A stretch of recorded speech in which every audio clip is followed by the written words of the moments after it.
बिस्मिल्लाहिर्रहमानिर्रहीम। अस्सलाम वालेकुम नाज़रीन, आप यूट्यूब चैनल देख रहे हैं। मैं इमरान खान हूँ। खबरें आपको बाद में बताऊंगा। सबसे पहले मैंने एक सोशल मीडिया पे एक क्लिप देखा जियो न्यूज़ का, जिसमें मुस्बत रिपोर्टिंग हो रही थी और उसमें बताया जा रहा था कि साइकिल चलाने के फ़वाइद क्या हैं। यानी अगर आप साइकिल चलाते हैं तो आपकी सेहत अच्छी रहती है। अगर आप साइकिल चलाते हैं तो आपके जिस्म के अज़ा जो हैं वो बड़े मजबूत रहते हैं, आपका निज़ाम तनफ़ुस बड़ा अच्छा रहता है और बहुत सारी चीज़ें, एक वर्जिश है, ये है वो है। साइकिल चलाने के फ़ायदे। इमरान खान के दौर में 2 रुपये 3 रुपये 5 रुपये पेट्रोल बढ़ जाए तो पेट्रोल बम फाड़ दिया इमरान खान ने, और आज साइकिल चलाने के फ़ायदे। मान गया हूँ जियो न्यूज़ को और उनकी रिपोर्टिंग को, कमाल काम किया उन्होंने। ये मैंने सोशल मीडिया पे एक रिपोर्ट दिखी है, एक साहब ने शेयर की हुई थी थोड़े दिन पहले। PMLN या उनकी जो इस वक्त वज़ीर इत्तलाआत हैं मरियम औरंगज़ेब, उस वक्त वो उनकी सेक्रेटरी इत्तलाआत थी, वो बता रही थी कि मुल्की मफाद में पेट्रोल की कीमत कम की जाए। थोड़े दिन पहले उनका ये मौक़िफ़ था। आज उनका और उनके इम्पोर्टेड वज़ीर आज़म का मौक़िफ़ ये है कि अवामी मफाद में पेट्रोल की कीमत बढ़ाने का फ़ैसला हमने किया है। एक और ख़बर आई है, मुबैना तौर पर अद्वियात की कीमतों में इजाफ़ा किया जा रहा है। 30% तक अद्वियात की कीमतों में इजाफ़ा किया जा रहा है। तारीख में पहली बार स्टेट बैंक ऑफ पाकिस्तान के ज़खायर निचली तरीन सतह पर आ गए हैं। यानी तारीख में कभी ऐसा नहीं हुआ कि स्टेट बैंक के ज़खायर इतनी बुरी तरह गिर गए हों जितनी बुरी तरह इस वक्त गिरे हुए हैं। तारीख की निचली तरीन सतह पर पहुंच गए हैं। अगर पाकिस्तान इमरान खान के फार्मूले के मुताबिक रूस से सस्ता पेट्रोल ख़रीद लेता, 30% कम कीमत पर अगर पाकिस्तान रूस से पेट्रोल ले लेता, तो इस वक्त पेट्रोल की कीमत पाकिस्तान में किसी सूरत भी 120 रुपये लीटर से ज़्यादा नहीं हो सकती थी। बल्कि बाज़ मईशतदानों के अंदाजे के मुताबिक अगर इमरान खान साहब अप्रैल में रूस से सस्ते पेट्रोल का मुआहदा करके पेट्रोल लाना शुरू कर देते तो इस वक्त पाकिस्तान में पेट्रोल की कीमत मुमकिना तौर पे 105 से 110 रुपये फ़ी लीटर के दरमियान होती। लेकिन इम्पोर्टेड सरकार ने यह मुआहदा कैंसिल किया, अमेरिका की ख्वाहिशात का एहतराम किया। हालांकि श्रीलंका ने अमेरिका की बात नहीं मानी। अमेरिका के नेटो के जो इत्तेहादी हैं यूरोपीय ममालिक, उन्होंने अमेरिका की बात नहीं मानी। अमेरिका का जो स्ट्रेटेजिक पार्टनर है, क्वाड के अंदर 4 मुल्क हैं, एक Japan, Australia, America, India. India ने भी बात नहीं मानी। इंडिया ने भी अमेरिका की बात नहीं मानी और रूस से सस्ता पेट्रोल लेकर अपने लोगों को फ़ायदा दिया। लेकिन पाकिस्तान में रिजीम चेंज ऑपरेशन किया गया, अमरीकी ख्वाहिशात का एहतराम किया गया और उसके बाद नई बनने वाली हुकूमत ने रूस के साथ किसी किस्म का सौदा आगे नहीं बढ़ाया। जो पेट्रोल सस्ता मिल सकता था अब वो सस्ता नहीं मिल रहा। खबर जो असल में मैंने आपको बतानी है कि ISI को नए इख्तियारात दे दिए हैं वज़ीर आज़म पाकिस्तान शहबाज शरीफ साहब ने। क्या इख्तियारात हैं, ISI उनको कैसे इस्तेमाल करेगी, माजी में PMLN ऐसे इख्तियारात के बारे में क्या कहती थी और इस वक्त उनका ये यू टर्न क्यों है, ये मैं आपको आगे जाकर बताता हूँ। लेकिन एक इल्ज़ाम लगाया जा रहा है PMLN की जानिब से, और इल्ज़ाम यह है कि पाकिस्तान तहरीक इंसाफ ने IMF के साथ मुआहदा किया था, लिहाजा PMLN की हुकूमत को वो मुआहदा पूरा करना पड़ रहा है, इसलिए ये पेट्रोल महंगा हो रहा है। फिर सुने, PDM की जमातें या हुकूमती जमातें इस वक्त ये इल्ज़ाम लगा रही हैं कि तहरीक इंसाफ के दौर में IMF के साथ जो मुआहदा हुआ था, उस मुआहदे की वजह से इस वक्त मौजूदा हुकूमत को पेट्रोलियम मसनूआत की कीमतें ज़्यादा करनी पड़ रही हैं। तो इमरान खान ने तो नहीं की थी। इमरान खान ने जो टोटल सब्सिडी दी हुई थी पेट्रोल पे, वो 24 रुपये की थी। 24 रुपये की टोटल सब्सिडी दी हुई थी पेट्रोल के ऊपर। अब रिकॉर्ड दुरुस्त कर लें, कुछ हकायक आपके सामने रख देते हैं। PTI ने कभी भी IMF के साथ किसी भी सतह पर पेट्रोल की कीमतें मुकर्रर करने का कोई अहद नहीं किया था। मैं आपको फिर बता रहा हूं, PTI ने मुबैना तौर पे इकॉनमी ऑफ पाकिस्तान ने इसको लिखा है कि PTI ने कभी भी IMF के साथ किसी भी सतह पर पेट्रोल की कीमतें मुकर्रर करने का कोई अहद नहीं किया था। IMF सिर्फ ज़्यादा टैक्स वसूली या कम अखराजात चाहता है। यानी वो सिंपल बात करते हैं कि जनाब आप टैक्स ज़्यादा वसूल करें, अपने अखराजात कम करें, और अगर कोई सब्सिडी वगैरह आप दे रहे हैं तो आप वापस ले लें। अगर आपके अखराजात कम नहीं होते तो अब क्योंकि शहबाज शरीफ साहब की हुकूमत आई और अखराजात बहुत हैं, इश्तिहारियों को और मफरूरों को दौरों पर भी लेके जाना है, 50-50 बंदे दौरों के ऊपर जाएंगे, वज़ीर आज़म हाउस के अंदर जो है वो अयाशियाँ होंगी, स्विमिंग पूल बनेंगे, ज़हराने होंगे, इशाइये होंगे, कैंप ऑफिसेज बनेंगे, सिक्योरिटी के ऊपर बड़े बड़े खर्चे होंगे, और फिर इतने सारे तहादियों को भी तो खुश रखना है। तो IMF तो ये कहता है कि अपना खराजात आप कम करें। अगर आप नहीं करते तो फिर आपको अपने टैक्सेस बढ़ाने पड़ते हैं, चीज़ों की कीमतें बढ़ानी पड़ती हैं। तो PTI की जानिब से पेट्रोल सब्सिडी सिर्फ 24 रुपये थी। अगर आप वो सब्सिडी ख़त्म भी करें तो पेट्रोल की ज़्यादा से ज़्यादा कीमत ये कर सकते थे 170-72 रुपये, 73 रुपये, लेकिन इन्होंने पेट्रोल की कीमत कर दी 210 रुपये और अभी मज़ीद ज़्यादा करने वाले हैं। ये अपने इजाफी अखराजात और अपनी सरकारी अयाशियों का खर्चा पब्लिक की जेब के ऊपर डाका डालेंगे और पेट्रोलियम मसनूआत की कीमतों में इजाफा करके वसूल करेंगे। आम आदमी की खून पसीने की कमाई को निकालेंगे और उसको इस तरह इस्तेमाल करेंगे। तो ये एक तो प्रोपेगेंडा फैक्चुअली गलत है कि तहरीक इंसाफ ने IMF को लिख के दिया था कि हम महंगा करेंगे। ये तो मुज़ाकरात IMF के साथ आपके हो रहे हैं। IMF ने ये शर्त आपके सामने रखी थी, आप ना मानते।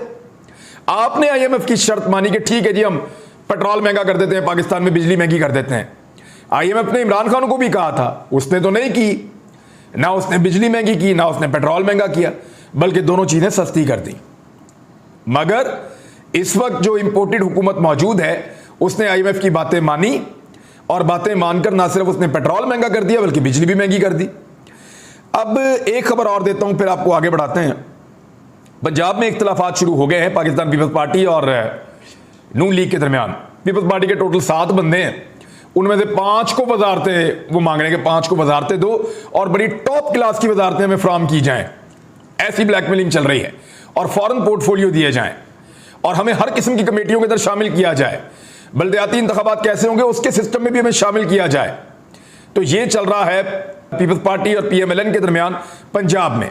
और उस वक्त जब आगे ज़िमनी इंतखाबात आने वाले हैं, ज़िमनी इंतखाबात में लोटों की हालत बहुत पतली है और PMLN के अंदर बड़ा रद्द अमल है कि PTI के मुनहरिफ अराकीन को आप टिकट क्यों दे रहे हैं जबकि ये टिकट PMLN के लोगों को मिलने चाहिए।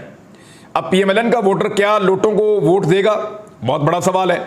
अगर नहीं देगा तो फिर लोटा कैसे जीतेगा? लोटा हार गया तो PTI जीत जाएगी, PTI जीत गई तो हमजा शहबाज की यहां से हुकूमत खत्म हो जाएगी। तो सूरत हाल ये है कि पंजाब में इस वक्त पाकिस्तान तहरीक इंसाफ का पलड़ा भारी नजर आ रहा है जो ज़िमनी इंतखाबात आ रहे हैं उसके अंदर। और 1-2 नंबर ये किया इलेक्शन कमीशन ने कि रूल्स की खिलाफ वर्जी करते हुए मुबैना तौर पे उन्होंने जो मखसूस नशिस्तें 5 थी, उसूल के मुताबिक ये होता है कि जब 5 बंदे निकल जाए तो 5 आप दूसरे ले आते हैं।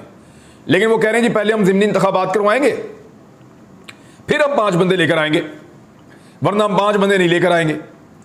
अब ये इस किस्म की इलेक्शन कमीशन की अजीबोगरीब किस्म की ख्वाहिशें हैं जो इलेक्शन कमीशन पूरी कर रहा है PMLN की और हमजा शहबाज को वज़ीर आला पंजाब बनाने पर बज़िद है।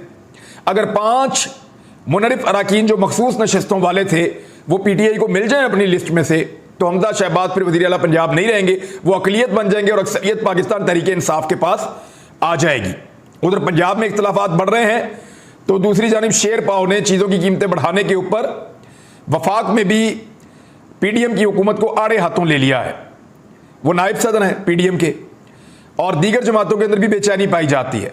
शहबाज शरीफ साहब के अगर 2 बंदे इस्तीफा दे देते हैं और मेरी इंफॉर्मेशन के मुताबिक कुछ लोग पाकिस्तान तहरीक इंसाफ से राब्ते में हैं, अगर शहबाज शरीफ साहब के 2 बंदे इस्तीफा दे देते हैं और असम्बलियों से निकल जाते हैं तो ये रह जाएंगे 171, एतमाद का वोट नहीं ले पाएंगे और इनकी हुकूमत गिर जाएगी। ये सूरत हाल भी पैदा होती चली जा रही है। अब आ जाए एक और खबर की जानिब। स्टॉक मार्केट में 932 पॉइंट की मजीद कमी हो गई है, लोगों के अरबों रुपए डूब गए हैं। यानी आपको याद होगा कि जब स्टॉक मार्केट ऊपर गई थी एक दिन के लिए और थोड़ा सा कुछ डॉलर मुस्तहकम हुआ था तो ये दावा किया गया था नई हुकूमत आने का फ़ायदा हुआ है और DG ISPR साहब ने किया था। लेकिन इस वक्त मुकम्मल खामोशी है और लगातार स्टॉक मार्केट गिर रही है, डॉलर लगातार ऊपर जा रहा है, कोई इस्तेहकाम पाकिस्तान में नहीं आ रहा, एक अजीब तबाही इकॉनमी में फैली हुई है। तो उसके ऊपर काफ़ी लोग तनकीद करते रहते हैं सोशल मीडिया पर। मेरे ख्याल में फ़ौज को अपने आप को इन चीज़ों से बाहर रखना चाहिए और वो रखती भी है। लेकिन ये हुकूमत जो इंपोर्टेड सरकार है फ़ौज को जानबूझकर घसीटती है उन कामों के अंदर जो उनके काम नहीं है। यानी मुझे अच्छी तरह याद है PMLN ने यह नारा लगाया था वोट को इज्जत दो। पीएमएलएन ने यह कहा था कि फौज का काम सरहदों की हिफाजत है। पीएमएलएन ने यह कहा था कि फौज या उसकी झेली एजेंसियों का पाकिस्तान के सिविल सेक्टर के अंदर किसी किस्म का कोई रोल नहीं होना चाहिए। उन्होंने यह कहा था कि सियासतदानों के काम के अंदर या इंतजामिया के काम के अंदर मुदाखलत नहीं की जानी चाहिए। बहुत इनकलाबी किस्म के इकदाम और बयान दिए थे नवाज शरीफ ने, शहबाज शरीफ ने, मरियम नवाज ने और पार्टी के बाकी लोगों ने। लेकिन इस वक्त जो एक नया कदम उठाया गया है, पहले आपको वो पढ़ के सुनाता हूं, फिर आपको आइडिया हो जाएगा, आप कहेंगे माशाल्लाह कमाल कर दिया इन्होंने। वजीर आजम ने आईएसआई को स्पेशल वेटिंग एजेंसी का स्टेटस दे दिया है। वेटिंग कहते हैं जांच करने वाली, और किसकी जांच पड़ताल करनी है इसकी तफसीलात खबर की आपको पढ़ के सुना देते हैं। ये एक्सप्रेस की खबर है। वज़ीर आज़म शहबाज शरीफ ने इंटर सर्विसेज इंटेलिजेंस आईएसआई को स्पेशल वेटिंग एजेंसी का स्टेटस दे दिया है, जिसके तहत सरकारी अफसरान की तैनाती, यानी जो सरकारी अफसरान हैं, ब्यूरोक्रेट्स हैं, वो जब तैनात होंगे उस मौके पर उनकी तकर्री, जब उनको किसी जगह पे तकर्रुर उनका किया जाएगा उस मौका पर, और उनकी तरक्की, जब उनको तरक्की दी जाएगी तो उस मौका के ऊपर खुफिया एजेंसी आईएसआई की जानिब से की गई स्क्रूटनी के बाद यह सब कुछ हो सकेगा। यानी अगर सरकारी अफसर तैनात होना चाहता है, अपनी तकर्री करवाना चाहता है या तरक्की करना चाहता है, तो आईएसआई की एक रिपोर्ट का मरहून मिन्नत होगा और उनकी स्क्रूटनी के बाद यह फैसला होगा कि इस ऑफिसर को कहां लगाया जाए। एक्सप्रेस न्यूज के मुताबिक वज़ीर आज़म शहबाज शरीफ की जानिब से आला सरकारी अफसरों की तैनाती, तकर्री और तरक्की के हवाले से स्क्रूटनी की जिम्मेदारी आईएसआई को तफवीज़ कर दी गई है। यह इकदाम वज़ीर आज़म के आईएसआई को स्पेशल वेटिंग एजेंसी का स्टेटस देने के बाद अमल में आया है। ज़राए का कहना है कि अफसरों की अहम और अवामुन्नास से मुताल्लिका ओहदों पर तैनाती से कबल आईएसआई की इंटेलिजेंस स्क्रीनिंग रिपोर्ट पेश करेगी। वज़ीर आज़म की मंजूरी से एस्टैब्लिशमेंट डिवीजन ने आईएसआई को स्पेशल वेटिंग एजेंसी का स्टेटस देने का नोटिफिकेशन जारी कर दिया है। ये वो लोग हैं जो थोड़े दिन पहले पाकिस्तान की इंटेलिजेंस एजेंसीज को ये कहते थे कि आपका कोई रोल नहीं होना चाहिए पाकिस्तान के सिविलियन सेटअप के अंदर और हमें हमारा काम करने दीजिए, आप अपना काम कीजिए, ये ऐसा कहते थे। मैं इस अमल के ऊपर भी नुक्ताचीनी नहीं कर रहा, ना मैं इसके ऊपर कोई राय कायम कर रहा हूं, लेकिन मैं आपको इनकी मुनाफकत दिखा रहा हूं कि जिस वक्त ये किसी और पोजीशन में होते हैं तो गले से पकड़ते हैं, जब ये एक और पोजीशन में आते हैं तो ये पांव से पकड़ते हैं। तो ये इनका वतीरा है, शहबाज शरीफ का, नवाज शरीफ का, इनके खानदान का। हमने हमेशा ऐसा ही होते हुए देखा है। आईएसआई पूरी दुनिया के ऊपर उसने एक धाक बिठाई हुई है। आईएसआई या मारखोर को दुनिया एक बहुत ताकतवर एजेंसी के तौर पर देखती है। लोग इसको इस खित्ते की नंबर 1 एजेंसी मानते हैं। बाज़ लोग इसको दुनिया के अंदर हैरान कुन काबिलियत रखने वाली एजेंसी मानते हैं, और इस एजेंसी ने बहुत मरतबा अपने आप को साबित किया है और दुनिया को हैरान और परेशान किया है। क्या इस एजेंसी को इस लेवल का काम देना चाहिए? तौहीन है। यानी अब आईएसआई ये काम करेगी कि ब्यूरोक्रेट्स के ऊपर नजर रखेगी, अच्छा काम करता है, बुरा काम करता है, तकर्री कहां करनी है, तबादला कहां करना है, किस तरीके से बंदे को लगाया जाए, उसकी रिपोर्टें बनाएंगे ब्यूरोक्रेट्स की। ये आईएसआई का काम है। फॉर गॉड सेक, दुनिया में उनका एक नाम है। फौज को क्यों अंडरमाइन करते हैं? आईएसआई का एक रोब है, एक दबदबा है। यानी दुनिया भर की एजेंसियों की जब लिस्ट आती है तो आईएसआई का नाम टॉप के ऊपर आता है। आप उस एजेंसी को किस काम के ऊपर लगा रहे हैं? यही नवाज शरीफ है जिसने फौज को वापडा के मीटर्स देखने के ऊपर लगा दिया था एक दौर के अंदर, जब ये वजीर आज़म पाकिस्तान था। तो जानबूझकर फौज को सिविलियन सेटअप के अंदर घसीटते हैं, उनको लेकर आते हैं। तो अब ये जो थिंक टैंक्स हैं वो इसके ऊपर बात जरूर करेंगे। और एक इतनी आला पाए की एजेंसी, इस लेवल की एजेंसी, यानी पाकिस्तानियों के सर का ताज कहा जाता है। हर पाकिस्तानी अपने आप को आईएसआई का एजेंट समझता है। ये डीजीआईएसपीआर ने कहा भी था कि हर पाकिस्तानी हमारा हिस्सा है, स्पेशली 5th जनरेशन वॉर में। और आईएसआई के अंदर होना या आईएसआई के साथ होना या आईएसआई का पाकिस्तान के साथ होना या पाकिस्तान के पास आईएसआई होना एक बहुत बड़ा फख्र है। लेकिन आप उसको किस काम पे लगा रहे हैं? फॉर गॉड सेक मियां साहब, अपनी सियासत या बूट पॉलिश के चक्कर में इतना ना गिर जाएं कि हमारी एक दुनिया की बेहतरीन एजेंसी को आप ऐसे काम पे लगा दें जिस काम की वक़्त ही कोई नहीं है। ये काम आप लोग खुद करें, ये आपके करने का काम है। आपको इसी के लिए मुंतखब किया जाता है, आप लोग इसीलिए हुकूमतें बनाते हैं।